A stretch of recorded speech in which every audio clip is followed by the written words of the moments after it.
দেশ সেবার জন্য জামাতে ইসলামীকে একবার সুযোগ দিতে সবার প্রতি আহ্বান জানিয়েছেন জামাতে ইসলামের আমির ডাক্তার শফিকুর রহমান। বৃহস্পতিবার মিরপুরে গণসংযোগ ও সহযোগী সদস্য সংগ্রহ অনুষ্ঠানে যোগ দিয়ে এই আহ্বান জানান তিনি। দেশের তরুণদের বেকারত্ব দূর করা প্রসঙ্গে তিনি বলেন, বান্ডেল থাকলে প্রতি সেনমানিতে টাকা বাঁচবে। বিকাশ সেনমানি বান্ডেল কিনে জিতুন প্রতি লেনদেনে। জামাত সুযোগ পেলে এমন শিক্ষা ব্যবস্থা গড়ে তোলা হবে যেখানে কোনো শিক্ষিত তরুণরা বেকার থাকবে না, চাকরির জন্য ঘুরতে হবে না। গত 53 বছর বিভিন্ন আমলে সরকারের সমালোচনা করে আমির আরও বলেন, তারা দেশ শাসন করেছে না দুঃশাসন করেছে সেটা বলতে চায় না, তবে জামাত সুযোগ পেলে একটি নিরাপদ বাংলাদেশ গড়ে তুলবে।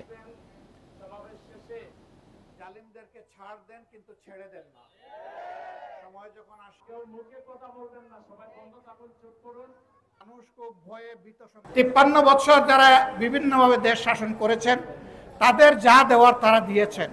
তারা শাসন দিয়েছেন না দুঃশাসন দিয়েছেন সেটার সাক্ষী জনগণ। আমি এই ব্যাপারে কিছু বলতে চাই না। আমাদেরকে একবার আপনারা সুযোগ দেন, আমরা কথা দিচ্ছি আল্লাহকে ভয় করে এই দেশের মানুষের সেবা করবো ইনশাআল্লাহ।